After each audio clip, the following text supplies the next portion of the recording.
இனிய தமிழ் மக்களுக்கு என் அன்பார்ந்த வணக்கத்தை தெரிவித்துக் கொண்டு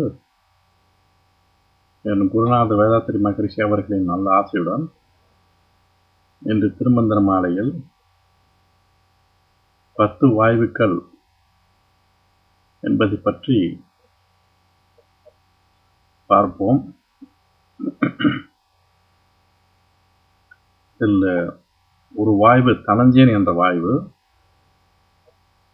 அந்த வாயு எப்படி இயங்குகிறது என்பதை பற்றி ஒரு சில பாடல்களை 3ஆம் தந்திரத்தில் அட்டாங்க யோகப்பேறு என்ற தலைப்பில் கொடுத்திருக்கிறார். அதை பற்றி சிறிவாக நம்ம விரிவாக பார்க்க போகிறோம். அதை ஒட்டின பாடல் என்னென்றால், ஒத்த இவ்9 வாயுவும் ஒத்தன, ஒத்த இவ்9 மிக்க தனஞ்சயன், ஒத்த என் 9 ஒக்க இருந்திட, ஒத்த உடலும் உயிரும் இருந்ததே. அதான் இந்த பாட்டு. இந்த பாட்டை சற்று விவரமாக விளக்கமாக பார்ப்பதற்கு முன் இந்த 10 வாயுக்களை பற்றியும் இன்னொரு முறை நான் சொல்றேன். இந்த 10 வாயுக்களை 2ஆ பிரிக்கணும். ஒன்று மேல்நிலை வாயுக்கள், அடுத்தது கீழ்நிலை வாயுக்கள். இந்த மேல்நிலை வாயுக்கள் என்னன்னா பிராணன், அபானன், வியானன், சமானன், உதானன். இந்த மேல்நிலை 5 வாயுக்களுக்கும் துணையா நின்று உதவி செய்வது அடுத்த சில தாழ்வு உடைய வாயுக்கள். இந்த உபவாயுக்கள்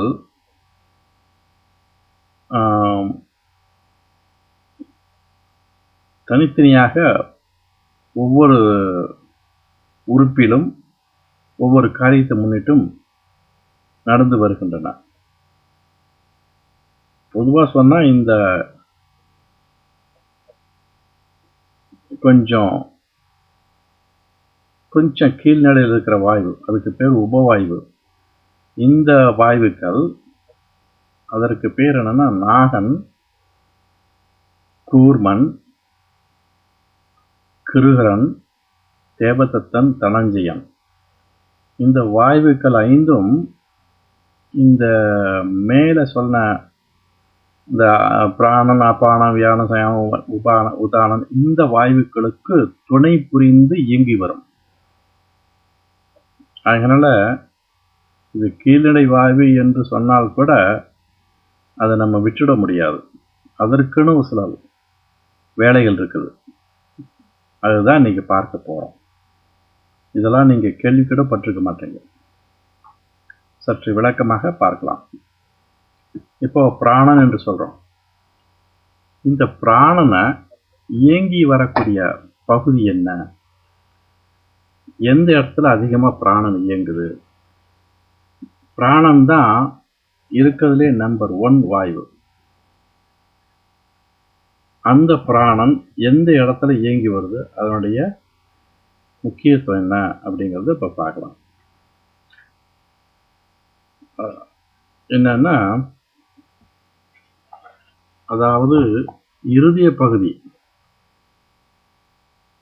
அந்த இருதய பகுதி, வாய், நோஸ், மூக்கு, இதெல்லாம் இயங்கக்கூடிய பகுதி, இயங்கக்கூடிய வாயு பிராணவாயு.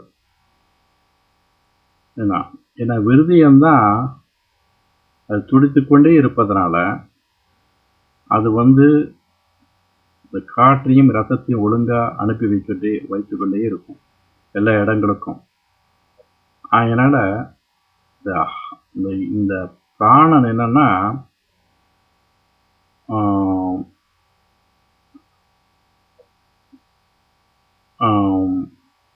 இது இயங்கு, அதாவது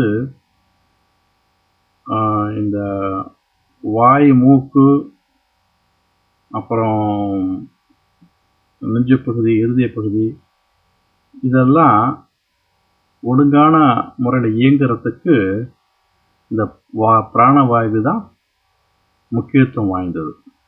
ஓகே, அடுத்தது அப்பான வாயு. அது மூலாதார பகுதியில் தான் அதிகமாக இருக்கும். எப்படின்னா வயிற்றில் ஆரம்பித்து 2 குடல் இருக்குல்ல, அதையும் முக்கியமாக பெருங்குடல் இருக்கும்ல, அது அப்புறம் இந்த பெருங்குடலுடைய கடைசி பகுதி, அந்த குதம் வழியாக இந்த வாயு வெளியே வரும். அது அந்த அபான வாயு என்பது கரியமில வாயு, கார்பன் டை ஆக்சைடு. ஆனால் அதுவும் இந்த ஆன்மீக வாழ்க்கைக்கு மிக முக்கியங்கிறத பல பாடல்களை பாடியிருக்காரு. அது தனிப்பட்ட முறையில் ஒரு தடவை பார்க்கலாம். அடுத்த வாயு வியானா வாயு. அந்த வியானாங்கிறது உடம்பு பூரா பரவி இருக்கும் ஆச்சுங்களா. அதாவது எங்க இருந்துன்னா, அதாவது ஒரு எல்லா அதனுடைய இந்த நூல்களும் இது உடம்பு பூரா பரவி இருக்குது அப்படிங்கிறது தான் சொல்லப்படுகிறது.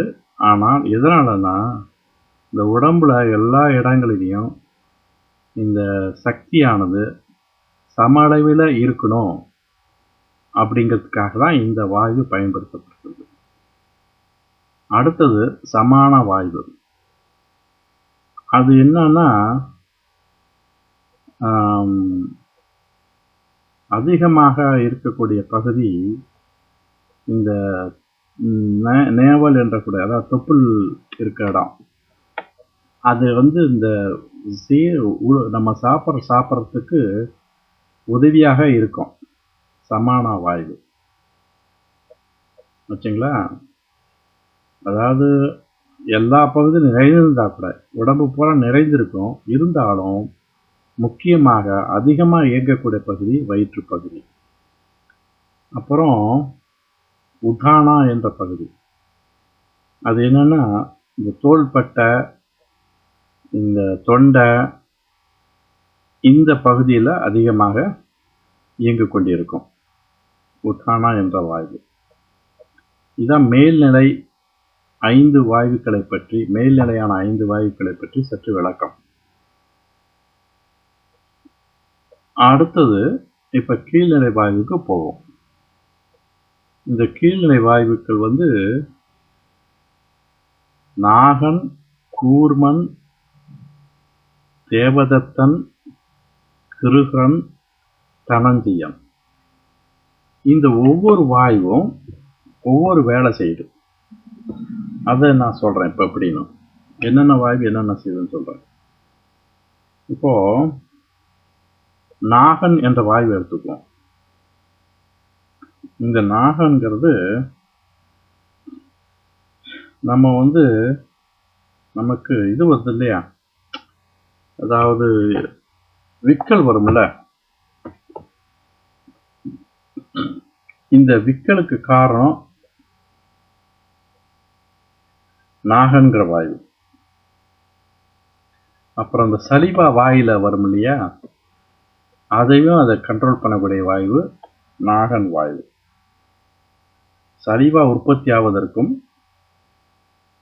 இந்த விக்கல் வரத்துக்கும் உதவியா இருக்கிறது இந்த வாயு. அப்புறம் கூர்மா அப்படிங்கிற வாயு. அது எப்படின்னா, நம்ம கண்ணை அடிக்கடி திறக்கிறோம், நம்மளுக்கு தெரியாம கண்ணு என்ன சொல்றது, பிளிங்கிங் சொல்லுவாங்க.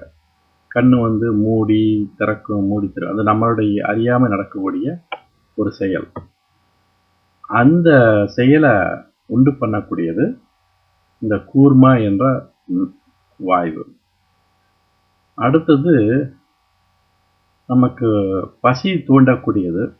அதே சமயத்தில் தும்மல் வரும் இல்லையா, இந்த தும்மல் வர்றதுக்கும் பசியை தூண்டுவதற்கும் ஒரு வாயு இருக்குது. அதுதான் பேர் கிருகரன். ஓகே, கிருகரன். ஒருவேளை இதுதான் சொல்லுவாங்க, பசி வந்துச்சுன்னா அப்படி தலையை கிருகிருன்னு சுத்தம் சொல்லுவாங்க, கேள்விப்பட்டிருப்பீங்களா? அதனால ஒருவேளை அதுல இருந்து தான் வந்து நம்ம தெரியல, கிருகரன் பேரு. அடுத்தது தேவதத்தன். இந்த வாயு என்ன பண்ணுதுன்னா, நம்ம தூங்குவோம் இல்லையா, தூங்குறதுக்கு முன்னாடி கொட்டாய் விடுவோம். அதற்கு இந்த வாயு முக்கியமானது. அடுத்தது தனஞ்சியம். இந்த வாயு தான் இந்த கீழ்நிலை வாயு 5 வாயுக்களை முக்கியமானது அப்படிங்கிறத பற்றி இந்த ஒரு திருமந்திரத்துல ரொம்ப முக்கியத்துவம் கொடுத்திருக்காரு. மற்ற வாயுவை பத்தி அதிகமா அவர் சொல்லல. பிராணனை பத்தியும் அப்பானனை பத்தி நிறைய சொல்லிருக்காரு. ஆனா உதானம், சமானம், வியானத்தை பத்தி அதிகமா பேசல. ஆனா அந்த கீழ்நிலை வாயுல இருக்கிற அந்த அப்பான வாயுவை பத்தி அதிகமா சொல்றேன். அதனால இந்த அப்பான வாயுவை இன்னைக்கு சரியா பார்க்கலாம். இந்த அப்பான வாயுவில் அந்த தனஞ்சியன்கிற வாயுவை அதிகமா நம்ம பார்க்க போவோம். வேற ஒன்றும் இல்லை. இப்ப தனஞ்சியன் வாயு எங்க இருக்குது, எந்த உடம்புல இருக்குது அப்படின்னா, இது உடம்பு பூரா பரவி இருக்குதான். உடம்புல எந்த பகுதியும் நம்ம குறிப்பிட முடியாது, உடம்பு பூரா பரவி இருக்குது. இது வந்து அதாவது ஒரு உடல் உயிர் கர்ப்பம் தரித்த, அதாவது ஒரு உயிர் கர்ப்பப்பையில உருவான காலத்துல அந்த உடம்புக்குள்ள முதல் போற வாயு வந்து தனஞ்சயன் வாயு தான். எது முதல்ல போதோ அதுதான் உடலை விட்டு வெளியே போறதுக்கு கடைசி வாயு. இன்னும் கொஞ்சம் சற்று விளக்கமா சொல்றேன். இந்த வாயு என்னன்னா, முடி வளர்வதற்கு ஒரு ஆதாரமான காரணமான வாயு. நம்மளுடைய உடல்ல இருக்கிற முடி வளர்றதில்ல எல்லா பகுதியிலும், அது வந்து அதை வளர்க்கக்கூடிய வாயு இந்த வாயு தான். அது எப்படி கண்டுபிடிச்சாங்கன்னா, அந்த காலத்துல உடல்ல வந்து இறந்த பிறகு பூமியில போச்சுன்னா வச்சுங்களேன், புதைச்ச பிறகு ஒரு 3 மாதம் கழிச்சு எடுத்து பார்த்தா கூட, தோண்டி எடுத்தா கூட முடி வளர்ந்துருக்குமா.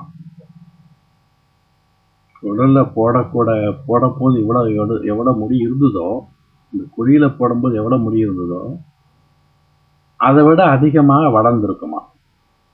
அப்படின்னா என்ன அர்த்தம்னா, இந்த வாயு உடலை விட்டு கொஞ்சம் கொஞ்சமா தான் வெளியே போகும், இறந்த பிறகும் இருக்கும் அப்படிங்கிறது அந்த காலத்துல கண்டுபிடிச்சிருக்காங்க. அவ்வளவு தூரம் சிறந்த வாயு. இந்த வாயு வந்து உடம்புல சமமா இல்லைன்னா அதுக்கு மாதிரி நோய் வருமா என்ன, அதை நம்ம திருமந்திர பாடல் மூலம் பார்க்கலாம். இப்ப நான் சொன்ன விஷயமெல்லாம் வெவ்வேறு புத்தகத்தினுடைய அடிப்படையில சொன்னது. அதுக்கு சில புத்தகத்தினுடைய அந்த தலைப்பை சொல்றேன், இங்க ஒரு இடத்துல உங்களுக்கு பயன்படலாம். அதாவது ஒண்ணு வந்து யோகா சூடாமணி உபநிடதம், அப்புறம் ஜாபால தர்ஷன உபநிடதம் அப்படிங்கிற ஒரு புத்தகம், அப்புறம் சத் சக்கர நிரூபணா அப்படின்னு இன்னொரு உபதேசம் ஒரு புத்தகம். அடுத்தது சத்யானந்தா என்பவர், அவரும் சொல்லியிருக்கார் தன்னுடைய உரையில. இந்த 4 நூல்களின் அடிப்படையில் நான் இதை வந்து சொல்றேன். எனக்குள்ள எங்கிட்ட இருக்க புத்தகம் வாயிலாக நான் இதை சொன்னேன். இப்போ தனஞ்சயன் வாயு பத்தி திருமூலர் என்ன சொல்றாரு அப்படிங்கிறது அடுத்தது பார்க்க போறோம்.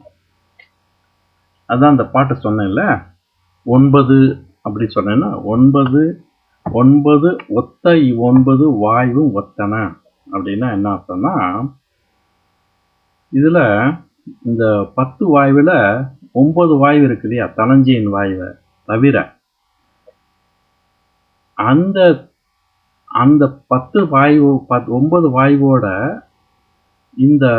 அது ஒழுங்கா செயல்படணும்னா இந்த தனஞ்சயன் வாயு, அதாவது 10வது வாயு என்று சொல்லக்கூடிய தனஞ்சயன் வாயு ஒழுங்கா அதோட இணைந்து செயல்பட்டாதான் எல்லாம் ஒழுங்கா நடக்குங்கிறதுக்காக தான் ஒத்த 9 வாயுவும் ஒத்தன. அதனுடைய விளக்கம் என்னன்னா, தம்மில் சம அளவா குறையாமலும் அதிகமாகவும் இல்லாமலும் சம அளவில் இருக்கும் 9 வாயுக்களும் ஒரே முறையில் இயங்குகின்றன, ஒத்து இயங்குகின்றன. அதாவது ஒருத்தருக்குற உதவி பண்ணி இயங்குகின்றன. ஒத்து இயங்குதுன்னா ஒரு வாயுவோட மற்ற வாயு சார்ந்து இயங்குது, ஒன்று மட்டும் தனியாக இயங்காது. அதான் ஒத்து இயங்குவன. இந்த ஒத்து இயங்குவன என்ற சொல்லப்படுகிற அந்த 9 வாயு கூட 10வது வாயுவாய் தனஞ்சன் என்று வாயு இயங்கி வருகிறது. அதான் இந்த 2வது வரி. ஒத்த 9 மிக்க தனஞ்சயன். அந்த 9 வாயுவோட 10வது வாயு என்று சொல்லப்படுகிற தனஞ்சயன் வாயுவும் அதனோட சேர்ந்து இயங்கி வருகிறது. ஓகே, இந்த 9 வாயுவோட இந்த 10வது வாயு கூடி இருக்கவே இயங்கி வருவதனாலேயே உடலோடு உயிரும் நீங்காதிருக்கும். அதாவது நீங்காதிருக்குன்னா உடல் விட்டு வெளியே போகாது. நீங்கி இருக்கும் சொல்றதும் நீங்காது இருக்கும் சொல்றதும் ஒண்ணுதான். ஓகே, உடலோட உயிரும் நீங்காது இருக்கும். அதாவது கடைசி வரி எப்படின்னா, அதான் 3வது வரியும் 4வது வரியும் ஒத்த 9 ஒக்க இருந்திட ஒத்த உடலும் உயிரும் இருந்ததே என்று பாடுறார். வச்சுங்களா? வாயுக்கள் சமமாக இருந்தால் உடம்போடு உயிர் ஒத்து வாழலாம் என்ற அடிப்படை. அவ்வளவுதாங்க. இந்த 9 வாயுக்கள் என்ன? பிராணன், அபானன், வியானன், சமானன், நாகன், கூர்மன், கிருகன், தேவதத்தன். இந்த 9 வாயுவோட அது கடைசி உதானன் என்று கூட சொல்லணும், அதையும் சேர்த்துக்கணும். அதை இன்னொருத்தர் சொல்றேன். பிராணன், அபானன், வியானன், சமானன், நாகன், கூர்மன், கிருகன், தேவதத்தன், உதானன் என்ற 9 வாயுவோட இந்த 10வது வாயுவாக தனஞ்சயன் சேர்ந்து இயங்குவதனால உடலும் உயிரும் ஒழுங்காக செயல்பட்டு வரும் அப்படிங்கிறது தான் இதனுடைய அர்த்தம். இதை ஒட்டி அடுத்த பாடலையும் அதை பற்றி கொஞ்சம் சொல்லியிருக்காரு. அந்த வாயு எப்படின்னா, அந்த பாடல் எப்படிதான், இருக்கும் தனஞ்சயன் 9 காடில் இருக்கும் 210 மூன்றாய் இருக்கும் உடலில் இருந்தில வாகில் இருக்கும் உடலது வீங்கி வெடித்ததே அப்படின்னு சொல்றார். இன்னொருதான் சொல்றேன். இருக்கும் தனஞ்சயன் 9 காடில் இருக்கும் 210 மூன்றாய் இருக்கும் உடலில் இருந்தில வாகில் இருக்கும் உடலது வீங்கி வெடித்ததே. ஓகே, என்னன்னு பார்க்கலாம். இந்த முதல் அடி இருக்குல்ல, அந்த அடியில என்னது அர்த்தம் என்னன்னா, இந்த தனஞ்சயன் வாயு ஏனைய சொன்ன 9 வாயுவோட இயங்கி வந்து நாடிகளில் பொருந்தி இருக்கும். அது எத்தனை நாடினா 9 நாடியில பொருந்தி இருக்குமா. அந்த நாடிகள் என்னன்னு தெரியுங்களா? இடைகளை, பிங்களை அப்படின்னு நமக்கு எல்லாத்துக்கும் தெரியும். ஓகே, இடைகளை, பிங்களை, இந்த இடத்துல சுழுமனை வரலைங்க. ஓகே, இடைகளை, பிங்களை, சிகுவைன்னு ஒரு நாடி, அப்புறம் புருடன், காந்தாரி, அத்தி, அலம்புசை, சங்கினி, குரு என்பன இந்த 9 நாடிகளோட ஒத்து இயங்குவே இருக்குது. இது இந்த தனஞ்சயன் வாயு. அதான் முதல் அடியுடைய 9 காடின்னு சொல்றாருல, அதான். அப்புறம் 2வது அடி இருக்கும் 210 மூன்றாய். அது என்னன்னா 210 மூன்றாய் எப்படின்னா, 200 இந்த மண்டலம் சொல்லுவாங்க, புவனம் சொல்லுவாங்க. புவனம் 224 மொத்த புவனங்கள். முன்னாடி ஒரு பாடல் அதை பார்த்தோம். புவனங்கள் என்பது வெவ்வேறு அண்டங்கள். அது மொத்தத்துல இந்த உலகம் பூராமே 224 உள்ளது. அதுல 224வது புவனத்தினுடைய பேர் என்ன தெரியுங்களா? அனாசிருதை அப்படின்னு பேரு. அனாசிருதை. அந்த 223வது ஒரு ஸ்டெப் முன்னாடி, அதுக்கு முன்னாடி கடைசியா இருக்கிறதுக்கு அது முன்னாடி, அந்த புவனத்திற்கு பேரு அனந்தை என்று பெயர். ஓகே, அந்த அனந்தையிலும் அந்த மண்டலத்திலும் இந்த தனஞ்சயன் வாயு பொருந்தி இருக்கும் என்று சொல்றாரு. அதான் இந்த 2வது வரி. இருக்கும் 213 இருக்கும் 213 இருக்கும் அந்த அனந்தை என்ற மண்டலத்தில் இந்த வாயு பொருந்தி இருக்கும். அப்புறம் அப்படி பொருந்தி இல்லாம இருந்தால் என்ன ஆகும்னா, இந்த காற்று தனஞ்சயன் என்ற இந்த காற்று பொருந்தி இல்லாவிடில் இந்த எதோட இந்த 223வது புவனங்களிலும் இந்த 9 மேற்சொன்ன 9 வாயுக்களிலும் மேற்சொன்ன 9 நாடிகளிலும் பொருந்தி இல்லாதிருந்தால் என்ன ஆகுமா? இந்த உடல் நீங்கி வெடித்து போகும். நீங்கிறது வீங்கி, உடலது வீங்கி வெடித்து போகும் அப்படிங்கிறார். அதான் கடைசி வரி. இருக்கும் உடலது வீங்கி வெடித்ததே அப்படின்னு சொல்லி முடிக்கிறார். இன்னொரு இந்த பாடம் சொல்றேன். இருக்கும் தனஞ்சயன் 9 காடில் இருக்கும் 213 இருக்கும் உடலில் இருந்திலவாகில் இருக்கும் உடலது வீங்கி வெடித்ததே அப்படின்னு சொல்லி இவ்வளவு தூரம் முக்கியத்துவம் கொடுக்குறாங்க இந்த தனஞ்சயன் வாயுக்கு. வச்சுங்களா? இப்போ இந்த யோகிகள் என்ன பண்ணுவாங்களாம், இந்த வாயு எல்லா வாயுவும் வெளியே போனா கூட கொஞ்சமா, ஏன்னா எல்லா வாயுக்களும் உடம்பை விட்டு நீங்கிய பின்னரும் கடைசியாக வெளியே போறது தனஞ்சயன் வாயுவான். ஆனால் யோகிக்கு என்ன பண்ணுவாங்களாம், இந்த உடல்ல இருந்து இந்த வாயு நீங்காத வழியிலும் நீங்காது அந்த உடலையே நிறுத்தி கொள்வார்களாம். அப்படின்னு என்ன அர்த்தம்னா, அதாவது பிராணன் மற்ற எல்லாம் போயிடுச்சுன்னா உயிர் போனதுன்னு அர்த்தம். ஆனா அவங்க யோக பயிற்சி மூலமாக இந்த கடைசியாக இருக்கக்கூடிய தனஞ்சயன் வாயு வெளியே உடம்பை விட்டு வெளியே போகாத அளவுக்கு பயிற்சி பண்ணி அவங்க சமாதி அடையும் போது அந்த பயிற்சியினுடைய துணை கொண்டு அதை உடல்லையே அடக்கி வைத்தாங்கன்னா என்னன்னா, உடம்பு ரொம்ப நாளாவே சிதையாமலும் அந்த துர்மணம் ஏற்படாமலும் பல நாட்கள் அப்படியே இருக்கும். அப்படிங்கிறதுக்காக தான் அந்த பொருள் நம்ம இந்த அடியிலிருந்து நம்ம தெரிஞ்சுக்கிறோன்னு வச்சுங்களேன். ஸோ சித்தர்கள் தான் அந்த மாதிரி. அதனால தான் அந்த சித்தர்கள் அடக்கம் பண்ண போது அவங்க அவர்களுக்கு உடம்பு அவ்வளோ தூரம் அதுலேருந்து கெட்ட வாடை வர்றதில்லை.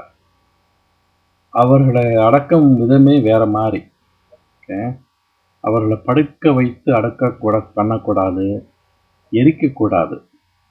உட்கார்ந்த நிலையில இருந்து அப்படியே அதை சுற்றிலும் ஒரு பெரிய குழி வெட்டிய அந்த உடம்பை உட்கார்ந்த நிலையில் உட்கார வச்சு, யோக நிலையில் உட்கார வச்சு, இல்லைன்னா நாற்காலியில் உட்கார வச்சு அப்படியே அந்த நாற்காலியோடு சேர்த்து உடம்பெல்லாம் கட்டி அந்த நாற்காலி அப்படியே இறக்கி வச்சுருவாங்க.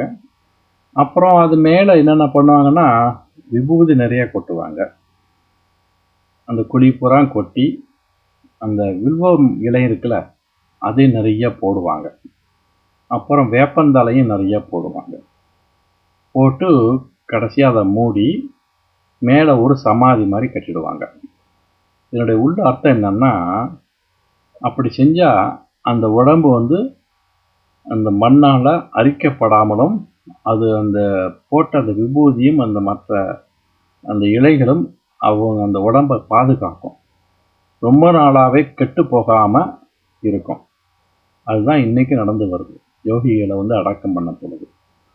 இது பின்னாடி ஒரு இடத்துல சொல்கிறார் அவர், எப்படி யோகியினுடைய உடலை எப்படி அடக்கம் பண்ணணும் அப்படிங்கிறது 8ஆம் தந்தத்தில் 9ஆம் தந்தத்திலேயே சொல்கிறாரு. அதை ஒரு தடவை பார்க்கலாம்.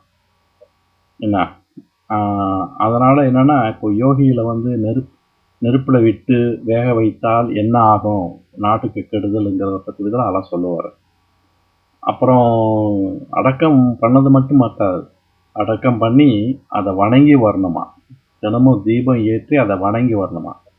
அந்த எவ்வளோக்கு எவ்வளவு அந்த சமாதிக்கு மதிப்பு கொடுக்குறோமோ அவ்வளோக்கு அவ்வளவு அதுக்கு பவர் அதிகமாகி அந்த ஊரே அங்கே அது ஒரு என்னன்னா கடைசியில் அதை அந்த இடத்துக்கு மக்களுடைய எண்ணிக்கை போய் வர்றாங்களா, அவங்களோட எண்ணிக்கை காலப்போக்கில் அதிகமாகும் அப்படின்னு அந்த இதில் சொல்லப்பட்டிருக்குது.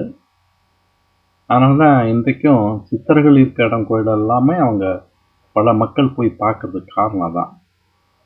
ஏன்னா இப்போ என்ன ஆச்சுன்னா, அது அந்த காலத்தில் சித்தர்கள் அடக்கம் பண்ண கோயில் எல்லாமே கொஞ்சம் கொஞ்சமாக காலப்போக்கில் அது பெரிய கோயிலாகி கடைசியில் சிவன் கோயில் ஆயிடுச்சு. ஆக ஒன்று மட்டும் நம்ம ஓரளவு யூகிக்க முடியும், இன்று உள்ள தமிழ்நாட்டிற்கு சித்தர் கோயில், அதாவது சிவன் கோயில் எல்லாமே சித்தர் கோயில் என்று சொல்லலாம். ஒவ்வொரு கோயிலுக்கு போனாலும் எங்கெங்கே சிவன் கோயிலுக்கு போகிறீங்களோ அங்கே இந்த மூலஸ்தான சிவலிங்கம் இருக்குல்ல, அதற்கு கீழே ஒரு சித்தர் அடக்கம் ஆகியிருக்கிறதுக்கு வாய்ப்பு உள்ளது ஆச்சுங்களா. அது போல 18 சித்தர்களுடைய வாழ்க்கையை பார்த்தீங்கன்னா, அவர்கள் எங்கெங்கே அடக்கம் ஆகியிருக்காங்க அப்படிங்கிறது ஒரு வரலாறே இருக்குது. சரியாக சொல்ல தெரியும், சரியாக நமக்கு அதாவது ஒரு யூகம்தான், அது மாதிரி அந்த யூகத்தின் அடிப்படையில் அவர்கள் எழுதியிருக்காங்க 18 சித்தர்கள் எங்கெங்கே அடக்கலாம் ஆயிருக்காங்க அப்படிங்கிறத. சித்தர்கள் அவர்கள் வாழ்நாள் முடிஞ்சிச்சுன்னா அந்த பிறவியில் அவர்கள் இறந்து விட்டார்கள் அப்படின்னு சொல்லவே கூடாது. அவர்கள் சமாதி அடைந்து விட்டார்கள் என்பது சொல்வதுதான் சரியான வார்த்தை. தயவு செய்து இறந்து விட்டார்கள் என்று சொல்லாதீர்கள். சித்த புருஷர்கள்லாம் இறந்து விட்டார்கள் என்று சொல்லக்கூடாது, சமாதி அடைந்து விட்டார்கள் என்று தான் சொல்லணும். இப்போ வேதாத்திரி மகரிஷி அவர்கள் இறந்து போச்சாரு, செத்து போயிட்டார் அப்படின்னு சொல்கிறது அவரை கொஞ்சம் அவமானப்படுத்துகிற மாதிரி, அவருடைய ஆன்மாவுக்கு நம்ம தரக்குறைவான ஒரு மதிப்பு கொடுக்குற மாதிரி. அவர் சமாதி அடைந்து விட்டார், ராமலிங்க அடிகளாரும் சமாதி அடைந்து விட்டார், அடைந்து விட்டார், ஜோதிமயமாக மாறிவிட்டார், இப்படி தான் நம்ம சொல்லிகிட்டு இருக்கோம். அதே மாதிரி தான் சொல்லணும். இறந்து விட்டாருங்கிற வார்த்தையை நம்ம பயன்படுத்தக்கூடாது, செத்து போனாருங்கிற வார்த்தையும் பயன்படுத்தக்கூடாது. அதெல்லாம் நம்மளை போட மனிதர்களுக்கு தான் சொல்லலாம் ஆச்சுங்களா. ஸோ இந்த மாதிரி விஷயத்தை உள்ள இந்த பாடல் தான் இந்த தனஞ்சயன் என்ற வாயுவை பற்றி என்ன பேசியிருக்காரு அப்படிங்கிறது இந்த திருமந்திரம் மந்திரத்தின் மூலமாக நான் உங்களுக்கு எடுத்து சொல்ல வாய்ப்பு வந்தது. அதற்கு திருமூலருக்கு நன்றியை தெரிவித்துக் கொண்டு, இதை இப்போ நீங்களாம் கேட்குறீங்களா, அதற்கு முன்கூட்டியே என்னுடைய நன்றியும் தெரிவித்துக் கொண்டு இத்துடன் இந்த பேச்சை முடித்துக் கொள்கிறேன். வணக்கம், வாழ்க வளமுடன், நன்றி.